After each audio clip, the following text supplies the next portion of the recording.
Bonjour à tous, soyez les bienvenus dans notre émission Trône et Vérité.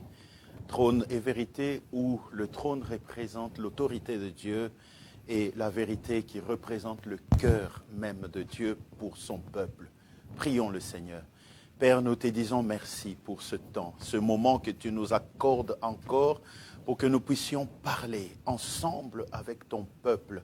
Seigneur, fais que ta grâce au travers de cet enseignement touche tout un chacun de nous afin que cette vérité qui délivre nous délivre de tout ce qui dérange nos vies sur la terre. Au nom de Jésus-Christ, nous t'avons ainsi prié. Amen.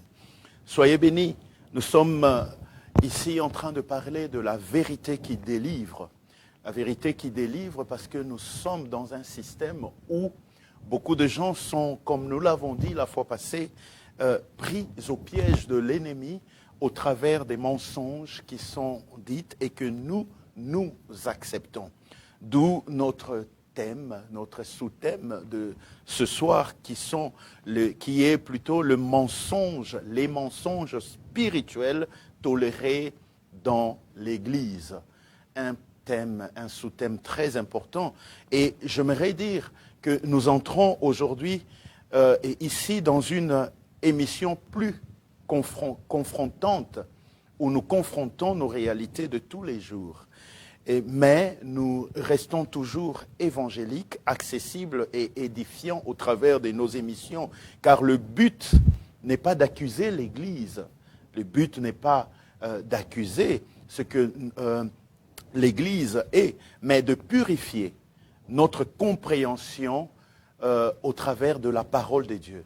Parce qu'il y a des choses, des fois, que nous comprenons mal ou que nous saisissons mal, des choses qui sont devenues une habitude pour nous, dans nos églises, qui sont pourtant des mensonges de l'ennemi, mais que nous tolérons et que nous acceptons. Notre verset de base reste dans Jean chapitre 8, le verset 32, où nous lisons ce que le Seigneur est en train de dire ici, Jean chapitre 8, verset 32. Vous connaîtrez la vérité et la vérité vous affranchira. Vous connaîtrez la vérité et la vérité vous affranchira. Il est très important, c'est que le Seigneur nous laisse, c'est sa vérité. Et sa vérité est exprimée au travers de sa parole. La parole de Dieu est la vérité. La vérité pour toi, la vérité pour moi, la vérité pour nous. Ce que nous lisons dans sa parole est la vérité. Il dit, vous connaîtrez la vérité et la vérité vous affranchira. Ce qui nous affranchit, c'est la vérité. Mais une question importante se pose ici. Quelle est cette question? Eh bien, c'est pourquoi certaines personnes fréquentent l'Église depuis des années, mais restent liées intérieurement. Là est la question que nous nous posons dans notre mission de ce soir. Pourquoi certaines personnes fréquentent l'Église depuis des années, mais restent pourtant liées intérieurement? La réponse ici, elle est simple. C'est tout simplement parce que parfois, des mensonges subtils se glissent même dans des milieux religieux. Des mensonges subtils. Écoutez, j'aimerais que nous puissions baser cet enseignement de ce soir par rapport à la parole de Dieu comme nous le faisons d'habitude. Écoutez, dans le jardin d'Éden, Dieu crée un environnement stable, béni, un environnement où il y a tout ce que l'homme avait besoin. Nous pouvons le représenter par l'Église, tout simplement. Mais il y a un mensonge subtil qui vient s'introduire, qui vient se glisser dans cet environnement dans lequel où étaient l'homme et la femme que Dieu avait créés.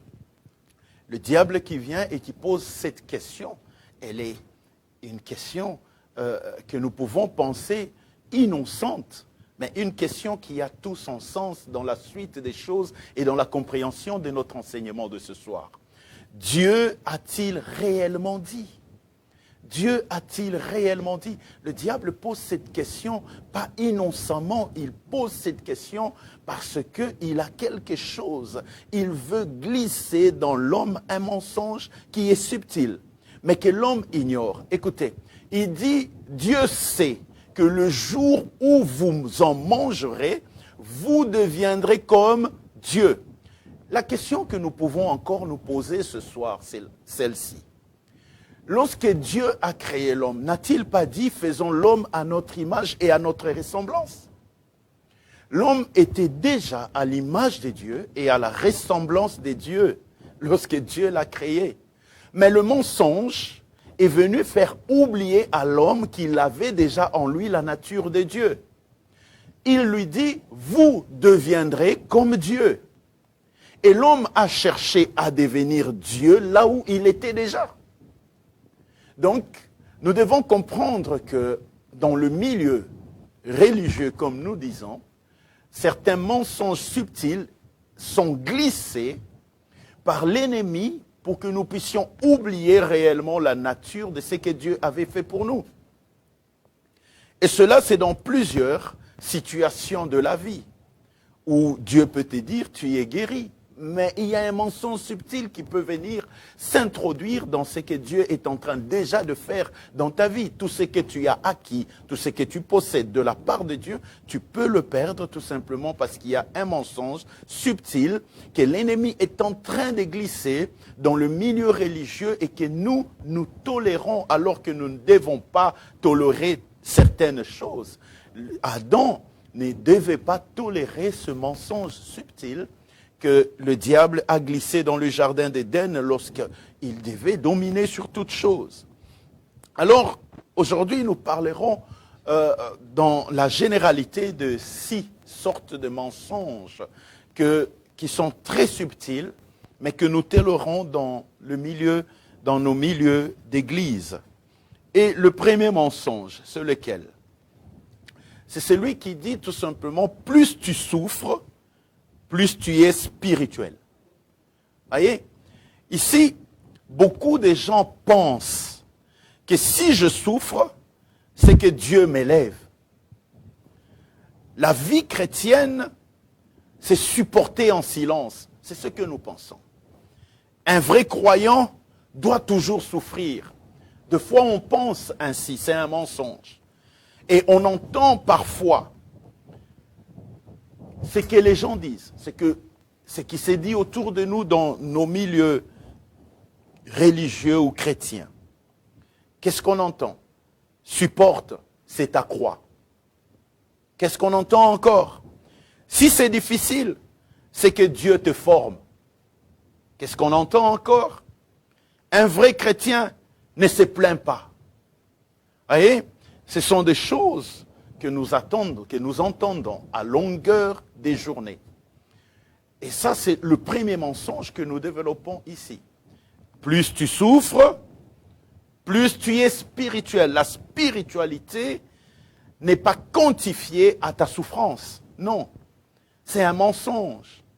Jésus dit dans Jean 10, 10, qu'est-ce qu'il dit? Jean chapitre 10, le verset 10. Que dit la parole de Dieu? Le voleur ne vient que pour dérober, égorger et détruire. Moi, je suis venu afin que les brebis aient la vie et qu'elles soient dans l'abondance. Ce verset est clair parce qu'il nous montre ce que le voleur fait. Il vole ta paix, il vole ta joie, il vole ta tranquillité, il vole tes bénédictions, il vole tout. Mais Christ n'est pas venu pour ça.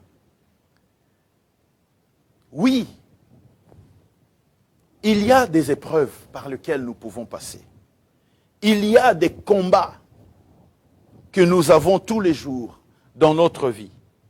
Mais la souffrance n'est pas un badge de spiritualité. C'est ce que Dieu veut nous montrer dans ce verset. Le combat peut être là. Le diable peut nous attaquer. Il est le voleur. Il peut venir tourmenter nos vies. Mais lui, il est venu pour que nous ayons la vie. Même David disait, pourquoi ma souffrance est-elle continuelle? il devait comprendre que ce n'était pas un badge. Dieu, dans sa vérité, utilise les épreuves, mais il ne glorifie pas la destruction de la vie des gens. Aujourd'hui, nous glorifions la destruction de nos vies. Nous glorifions, nous en arrivons même à vouloir vénérer lorsque nous sommes dans la souffrance. Quand on glorifie la souffrance, écoutez bien, quand on pense qu'on doit souffrir pour comprendre qu'on est spirituel, il y a un problème qui se passe. C'est que des fois, on peut accepter des situations que Dieu ne demande pas de supporter. Il y a des situations dans la vie que nous acceptons, que nous voulons supporter alors que Dieu ne nous demande pas de supporter ces situations. Pourquoi? Tout simplement parce qu'on nous dit, supporte, c'est ta croix. Si c'est difficile, c'est que Dieu te forme. Un vrai chrétien ne se plaint pas. Non, il faut te lever. Il faut réclamer la vie que Dieu te donne. Nous ne devons pas accepter ce mensonge. Si Adam a perdu, c'est parce qu'il a accepté le mensonge. Tu deviendras comme Dieu. Alors que Dieu avait dit dès le commencement, le jour où tu en mangeras le fruit, tu mourras, Adam. Tu mourras. Des fois, nous souffrons parce que nous acceptons. Mais cela est un mensonge. Alors, bien-aimé, à partir de cet instant, là où tu es, n'accepte pas les souffrances qui ne sont pas les épreuves de Dieu. Et même par rapport aux épreuves, il y a un temps pour cela. Dieu a dit, il a préparé des épreuves, mais ce n'est pas pour que ça dure pour toujours. Ça, c'est un mensonge de croire que ta souffrance glorifie Dieu. Non. Il y a une personne qui a souffert pour nous une fois pour toutes. Il faut bien faire la part des choses entre la souffrance et les épreuves. Les réalités de tous les jours de ta vie peuvent constituer ces souffrances de foi silencieuses que tu vis tous les jours dans ton existence. Alors ne reste pas muet. Réclame la vie que Dieu donne. Il dit, moi, je suis venu afin que les brebis aient la vie et qu'elle l'ait en abondance. Réclame la vie que Dieu te donne. N'accepte pas les situations que Dieu ne demande pas de supporter. L'homme te dira de supporter, mais est-ce que Dieu te dit, c'est une situation que tu mérites et que tu dois supporter? Est-ce que Dieu te dit de porter cette croix?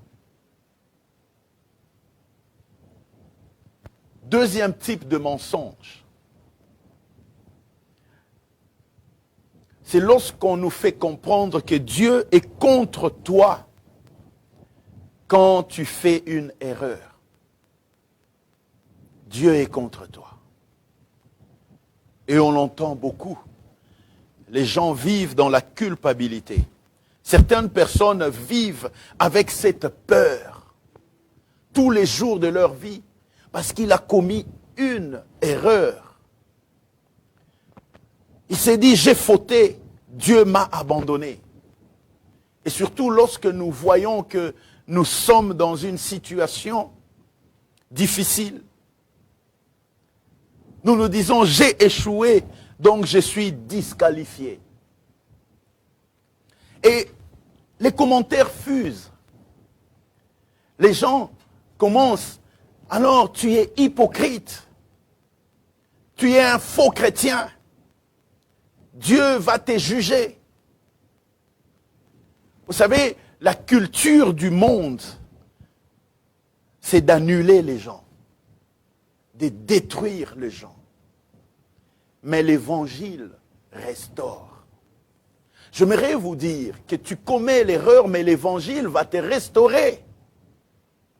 Plusieurs versets de la Bible, ici, nous montrent que le juste peut 7 fois tomber et Dieu le relèvera. Écoutez, je ne veux pas inciter les gens à commettre des erreurs, mais j'aimerais juste enlever le mensonge que nous entendons à longueur des journées, que tu es condamné parce que tu as commis une erreur, tout simplement parce que le monde te condamne. Mais pose-toi la question, Dieu me condamne? Dieu ne veut-il pas me restaurer? À cette femme que Dieu a vue en face d'elle et que tout le monde condamnait, c'est ça les gens hypocrites, faux chrétiens. Dieu va te juger. Il a dit, je ne te condamne pas moi non plus. Va et ne pêche plus. Pourquoi? Parce que la parole de Dieu, la vérité de Dieu n'est pas là pour nous condamner, mais pour nous restaurer. Que dit l'Évangile dans 1 Jean chapitre 1 verset 9? La Bible nous dit clairement ceci. 1 Jean chapitre 1 verset 9. Voilà ce que dit la Bible. Si nous confessons nos péchés, il est fidèle et juste pour nous les pardonner et pour nous purifier de toute iniquité. Si nous confessons nos péchés, il est fidèle et juste pour nous les pardonner. L'homme ne te pardonnera pas, l'homme te condamnera, l'homme mettra la culpabilité en toi, mais le désir de Dieu n'est pas de te condamner, mais de te restaurer.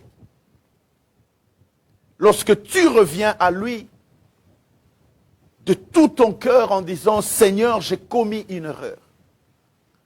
Je confesse mon problème, mon péché, ma situation. Il est fidèle et juste pour nous les pardonner.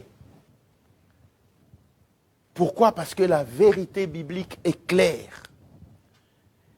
Dieu corrige, Dieu restaure, Dieu relève. Ce sont les trois choses qu'il fait au travers de ce passage. Il corrige celui qui est dans l'erreur. Il restaure celui qui est dans l'erreur. Et il relève celui qui est dans l'erreur. Le mensonge religieux dit, tu es fini. Tu es fini. Mais la vérité dit, relève-toi. Relève-toi. J'aimerais dire à quelqu'un qu'une chute ne définit pas ta destinée. Mais c'est Dieu qui est aux commandes de ta vie. Voilà la vérité. C'est lui qui est capable de te relever. C'est lui qui est capable de te restaurer. C'est lui qui est capable de te corriger. Alors, troisième type de mensonge que nous entendons. Qu'est-ce qu'on nous dit souvent et que nous entendons qui constitue un mensonge, que nous tolérons plutôt dans le milieu chrétien. On nous dit ceci, la relation avec Dieu dépend de tes performances. Et nous voyons beaucoup de croyants vivre comme si Dieu tenait un tableau de notes pour voir quelles sont leurs performances. Parce que on incite les gens à faire comme si leur relation dépendait de leur performance. Si je prie beaucoup, Dieu m'aime plus. Si j'ai raté un jour, Dieu est fâché. Si je ne ressens rien, Dieu s'est éloigné. Bien-aimé, ce n'est pas ce que dit la Bible. Ce n'est pas notre performance. Ce n'est pas parce que tu performes, je vais le dire comme ça, que Dieu t'aime plus. Non, ce n'est pas parce que tu pries 5 heures que Dieu t'aime plus que les autres. Souvenez-vous du publicain et du pharisien. Chacun priait à sa manière, mais ils priaient tous Dieu. Mais le regard de Dieu est allé vers celui qui se regardait au fond de lui-même et qui disait, je suis un homme pécheur. Je suis un homme pécheur. Ce n'est pas ta performance. Beaucoup de gens veulent performer. Mais ce n'est pas ça. La relation avec Dieu ne dépend pas des performances que toi tu es en train de faire. Dans ce temps où tout est devenu digitalisé, où tout est devenu social dans nos réseaux sociaux, lorsque nous voyons des gens avec des milliers et des millions de followers, nous disons, oh voilà. Ce n'est pas une performance, ce n'est pas à cause de ta performance. Dieu ne cherche pas des adorateurs qui l'adorent d'une manière où ils performent pour qu'on voit leur voix, pour qu'on entende qu'ils chantent bien. Non, il y a des gens qui ont la voix, mais qui ne sont pas acceptés devant Dieu. Mais il cherche ceux-là qui l'adorent en esprit et en vérité. Les deux conditions qui plaisent à Dieu dans une relation qu'il recherche, des vrais adorateurs, ceux-là qui l'adorent en esprit et en vérité. Éphésiens chapitre 2, le verset 8 et 9 nous dit quelque chose de très important. Éphésiens chapitre 2, versets 8 et 9. Car c'est par la grâce que vous êtes sauvés par le moyen de la foi. Et cela ne vient pas de vous. C'est le don de Dieu. Cela ne vient pas de vos performances. C'est le don de Dieu. Et le verset 9 nous dit, ce n'est point par les œuvres afin que personne ne se glorifie. C'est par la grâce que nous sommes sauvés. La relation que nous avons avec Dieu, c'est par la grâce. C'est un don de Dieu. Nous ne méritions pas d'être au-devant de lui, mais par sa grâce, il nous permet d'accéder en sa présence. Nous n'étions pas propre pour voir Dieu, mais par sa grâce, il permet. Cela ne dépend pas de nos performances. Loin de là, ce n'est pas parce que tu pries 2 heures, tu pries 3 heures. Si tu peux le faire, c'est une discipline que tu appliques pour toi. Fais-le, mais c'est par sa grâce. Cela ne vient pas de nous. Et la Bible dit pour que personne ne puisse se glorifier. Aujourd'hui, nous nous glorifions parce que nous pensons, c'est à cause de nos performances que nos églises sont remplies, que nos ministères brillent, parce que nous croyons que c'est à cause de nos performances. Non, loin de là, la Bible nous dit par sa grâce. C'est lui qui emmène ceux qui sont sauvés dans l'église. C'est lui qui conduit son peuple dans l'église. Ce n'est pas à cause de tes performances, mais c'est par sa grâce. J'aimerais que tu puisses comprendre que la relation avec Dieu commence par la grâce. Et elle continue par la grâce. Si tu as cette notion en toi, tu comprendras qu'il ne s'agit pas d'une performance personnelle. Dieu ne t'aime pas plus que quand tu performes. Non, il t'aime parce que tu es son enfant. La relation avec Dieu, c'est parce que nous lui appartenons. Nous sommes ses enfants. J'aimerais que tu puisses noter quelque chose, que la foi n'est pas une compétition. À cause de nos performances, nous avons fait de la foi une compétition. Nos églises sont en compétition, les fidèles sont en compétition, les gens qui sont censés apporter la parole de Dieu sont tous en compétition.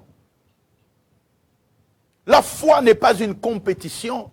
Nous en faisons une compétition parce que nous pensons que par cela, par notre propre performance, nous pouvons dire au monde, voilà, moi Dieu m'entend, Dieu m'écoute, je fais ceci, j'accomplis cela, loin de là. tout ce que nous faisons, c'est par sa grâce. La discipline spirituelle, elle est importante. C'est-à-dire, tu dois te discipliner spirituellement. Si tu veux prier 2 heures et que tu en as la possibilité, fais-le. Si tu veux méditer pendant 5 heures, fais-le. Mais celui qui médite ou qui prie pendant 1 heure n'est pas non plus le moindre.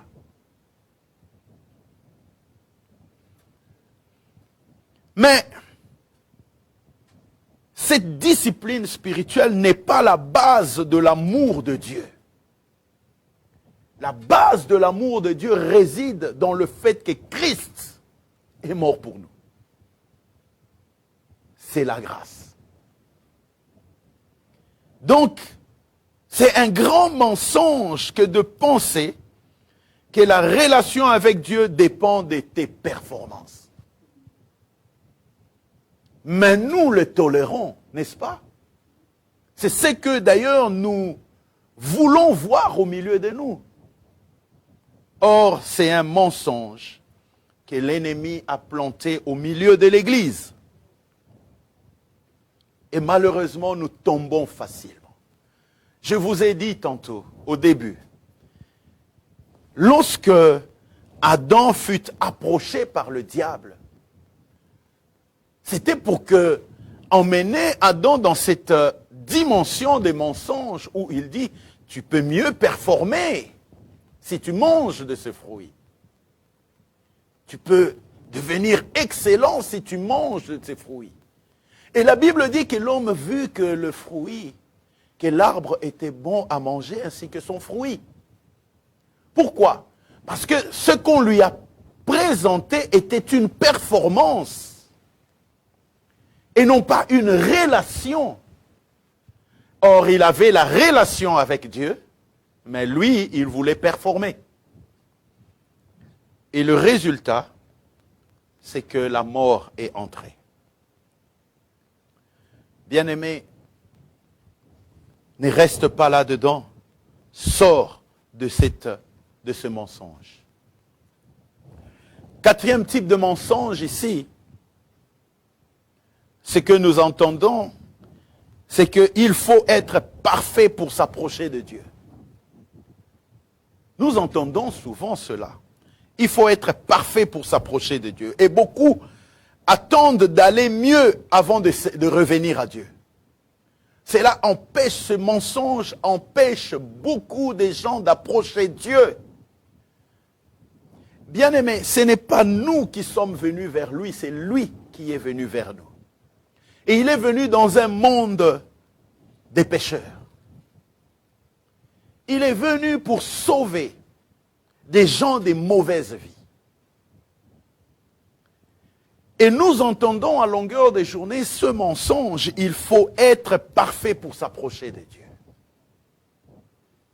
Oui, nous servons de foi de ce verset qui dit que Dieu est saint, que celui qui s'approche de lui se sanctifie davantage. Oui, mais écoutez, celui qui s'approche se sanctifie davantage. Et non pas que celui qui s'approche doit être déjà saint.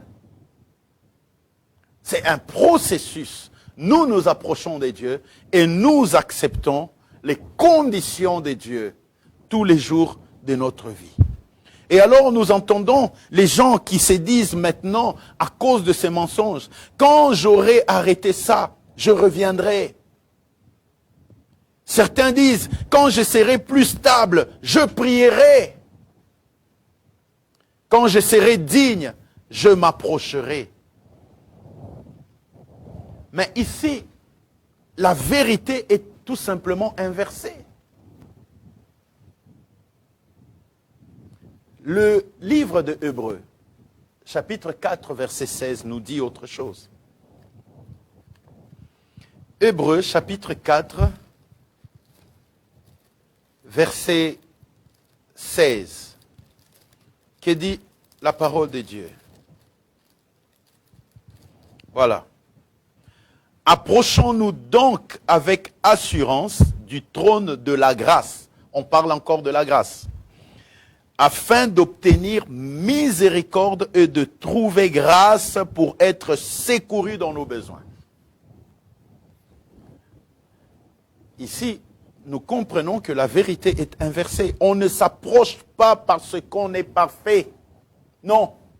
Ce verset nous explique que ce n'est pas parce qu'on est parfait qu'on s'approche de Dieu, mais on s'approche pour être transformé.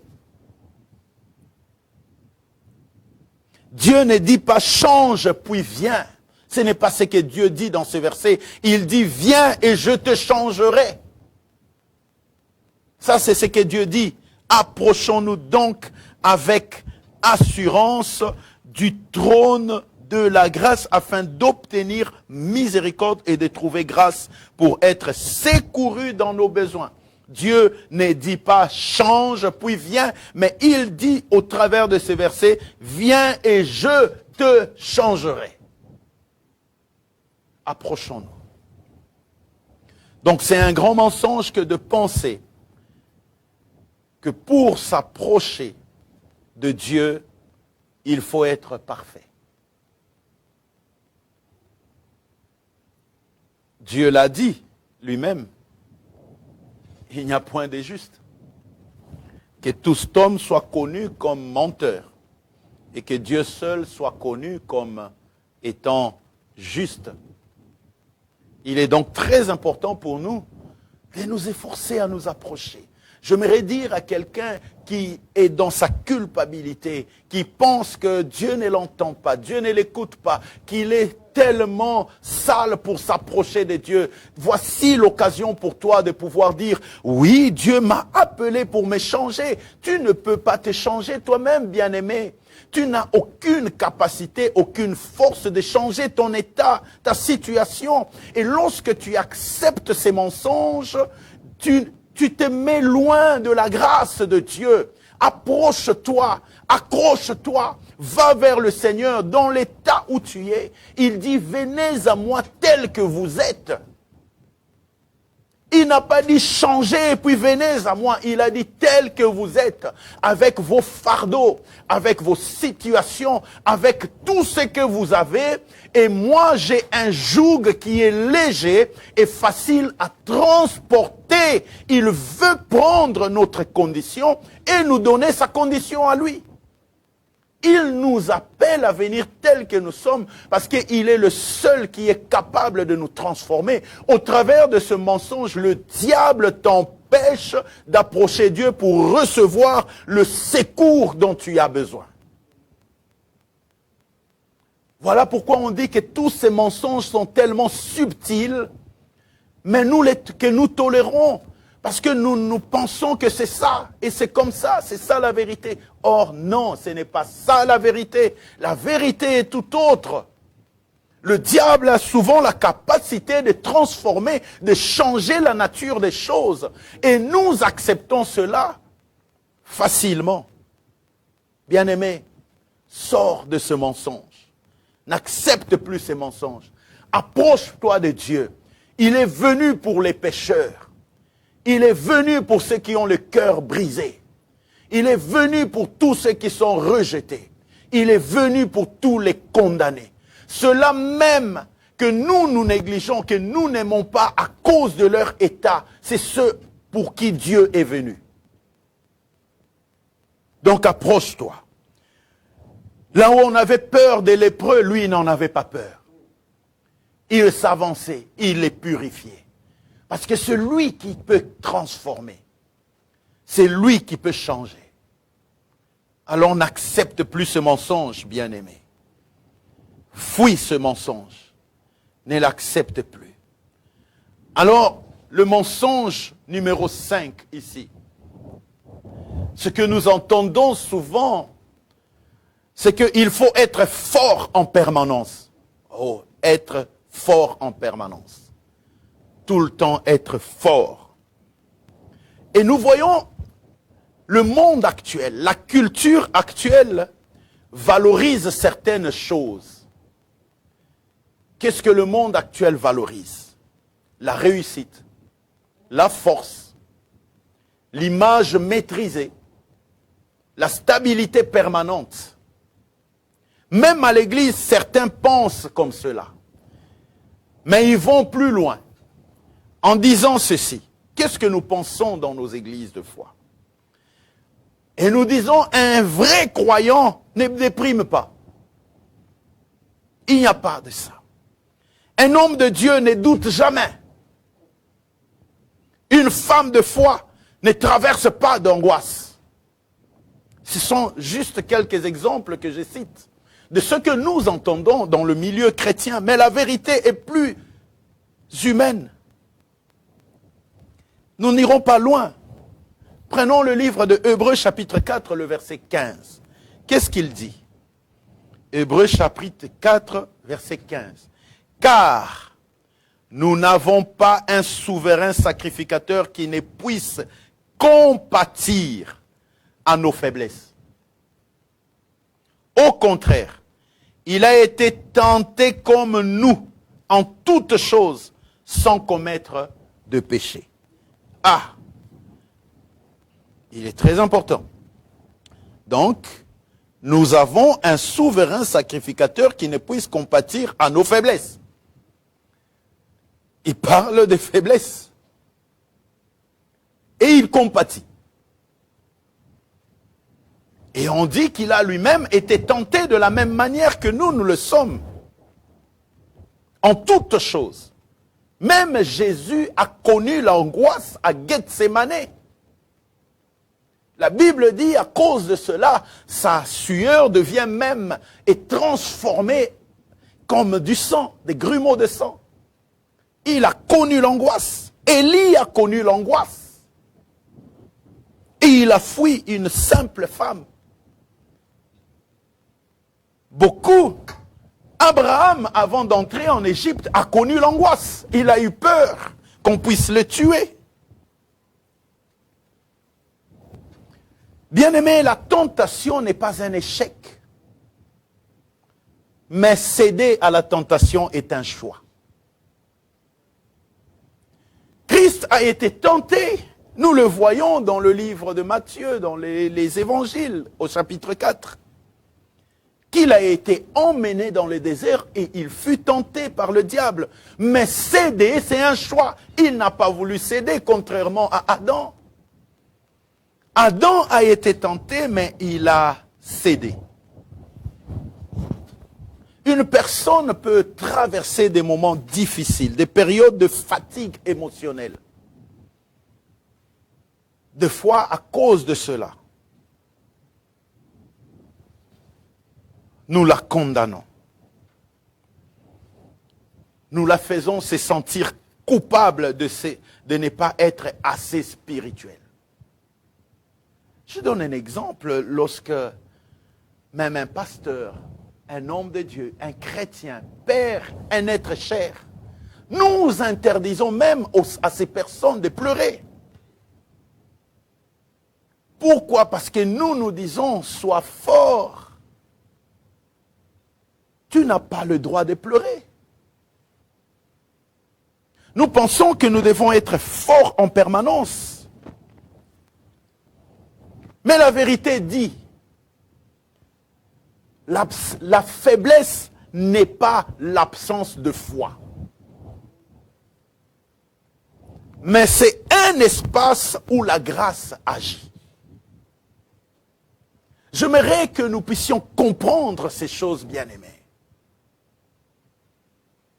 C'est pour ça que Paul pouvait dire, lorsque je suis faible, c'est alors que je suis fort. Pourquoi? Parce que c'est dans sa faiblesse que la grâce agit.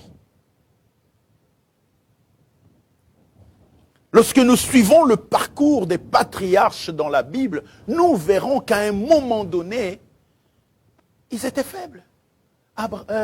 Moïse n'est pas entré dans la terre promise à cause de sa faiblesse.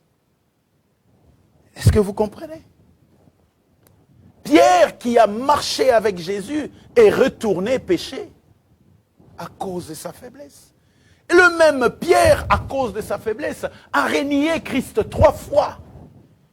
Mais ce sont ces enseignements que nous avons tous les jours de notre vie.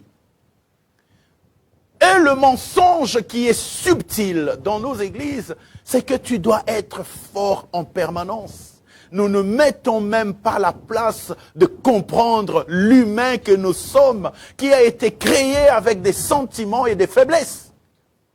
Que Dieu prend, parce qu'il nous comprend, selon le verset que nous venons de lire. Il nous comprend, il comprend nos faiblesses.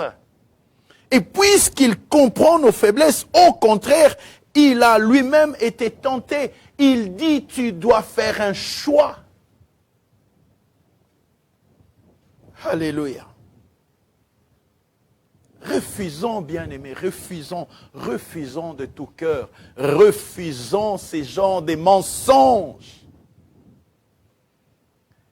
Que dit Salomon, l'homme le plus sage que nous puissions connaître dans la parole de Dieu? Il y a un temps pour tout. S'il y a un temps pour tout, il dit il y a un temps pour pleurer. Qui pleure? Il parle de qui? Est-ce qu'il parle de païens? Il parle de tout être. Il y a un temps pour tout. Un temps pour pleurer, un temps pour se réjouir. Mais cela, il ne les considère pas comme une faiblesse. Il les considère comme des saisons dans la vie des gens. Et nous devons comprendre que ces saisons sont là comme un espace où la grâce de Dieu doit absolument agir.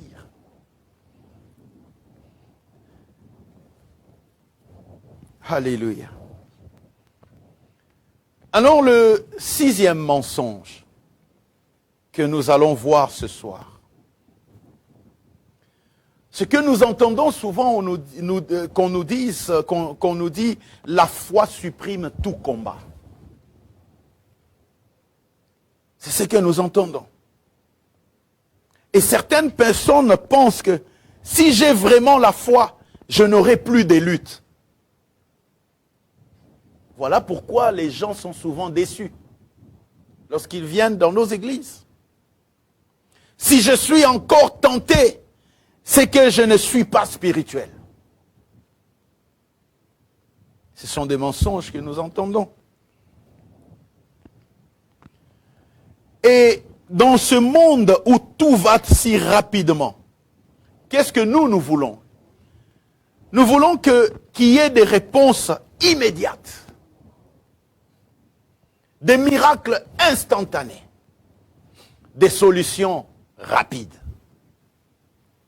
Quand la réponse tarde, on pense, oh Dieu m'a oublié, ma foi est faible. C'est ce qu'on nous fait croire. Quelque chose ne va pas.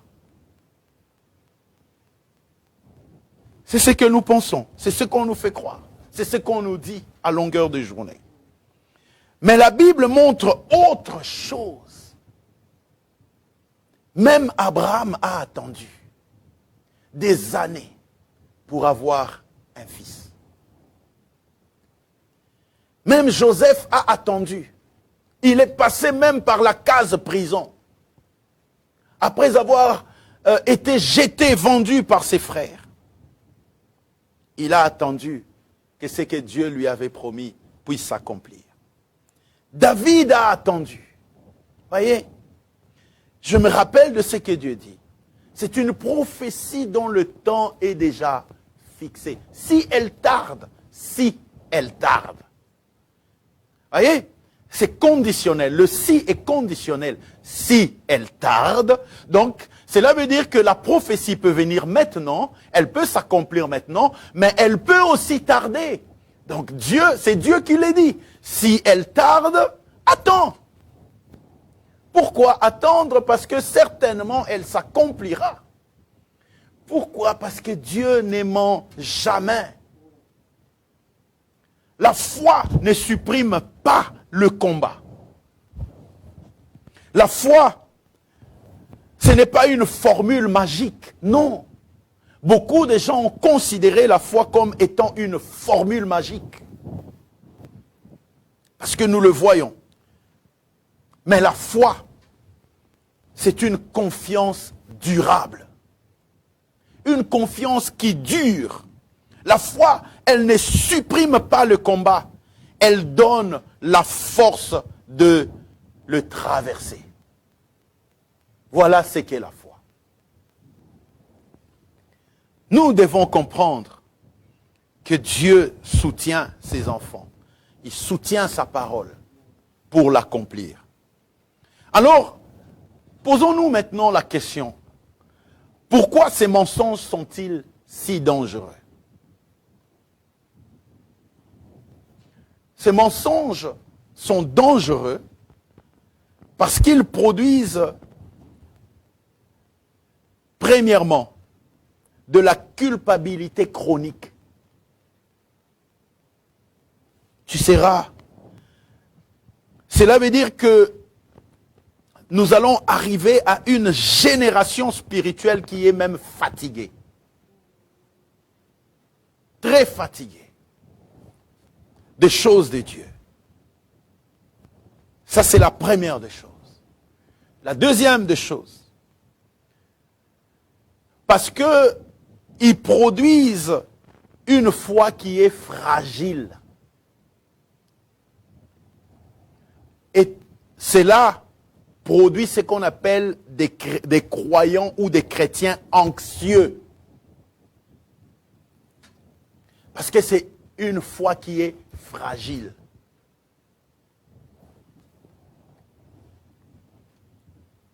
Tu seras emporté à tout vent des doctrines. Pourquoi ces mensonges sont encore dangereux? Troisième point. Parce que ils te produisent ou te présentent un Dieu déformé. Ça sera une foi basée sur l'image et non sur la vérité. Voilà pourquoi ces mensonges sont très dangereux. Quatrième point. Pourquoi ces mensonges sont dangereux? Parce qu'ils produisent une vie chrétienne instable. Des personnes qui se comparent en permanence. Des personnes qui n'arrivent pas à garder le cap de Dieu. Et surtout, ils empêchent la liberté promise par Christ.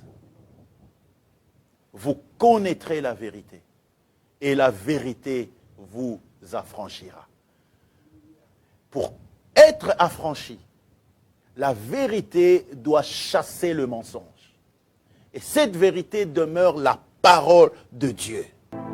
Comme je l'ai dit dès le début, il ne s'agit pas d'attaquer l'Église, non. Il s'agit de purifier tout simplement notre compréhension. Parce que nous avons été trompés par l'ennemi. Et beaucoup d'entre nous continuent dans ces mensonges. Alors j'aimerais que tu te poses cette question. Pose-toi cette question. Pose-toi cette question.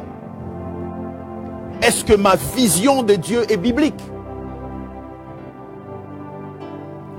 Ou est-ce qu'elle est culturelle? Selon ce que je connais ou j'apprends. Pose-toi encore cette question. Est-ce que je sers Dieu par amour ou par peur? Pose-toi encore cette troisième question. Est-ce que je me compare constamment aux autres?